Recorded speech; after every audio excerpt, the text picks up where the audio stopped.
by ZHAO HUANXIN in Washington. ChinaDaily.com.cn updated 20171031-1018 Chinese ambassador to the United States Qui Tiankai briefs media during a news conference on Trump's upcoming visit to China in Washington, D.C., October 30, 2017.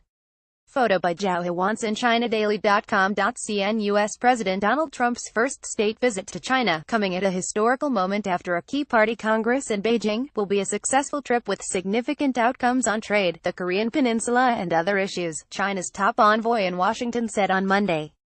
Trump is expected to arrive in Beijing on November 8 for what Ambassador Qui Tiankai called a state visit plus featuring talks, a military honor guard and formal banquet and some special arrangements, whereby China reciprocates the hospitality the U.S. president and the first family showed their visitors at the Mar-a-Lago meeting in Florida in April, Qui told a briefing.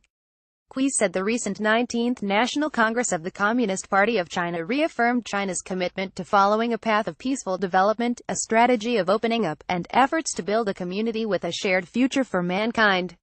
Beijing also will ramp up its close and effective coordination with other countries, especially major powers like the U.S. Trump will be the first head of state of a major power to visit China at this historical moment, Qui said. During the visit, the two presidents are expected to chart the course of development for the world's most important bilateral relationship, he said. The ambassador said the Korean Peninsula situation will be a priority in the talks between the two presidents. I hope they reach more agreement between them and will give us a clear guidance on how the two countries could handle this issue together, Qui said. We are taking measures to implement the United Nations Security Council sanctions, although obviously many of the sanctions would be implemented with a high cost for China itself because we are DPRK's neighbor. Qui stressed that the Korean Peninsula issue cannot be solved by China itself. It requires a concerted effort of all the parties concerned, including the U.S. and the DPRK. It is clear that if only China is making its efforts, while others are doing things that could lead to escalation of tensions, this issue would not be solved, and it would become even more difficult, and the end result would hurt everybody's interest, he said.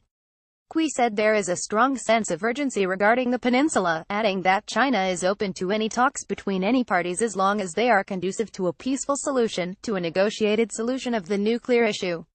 I'm sure at the conclusion of the visit, both sides would have something to say about this issue, Qui said.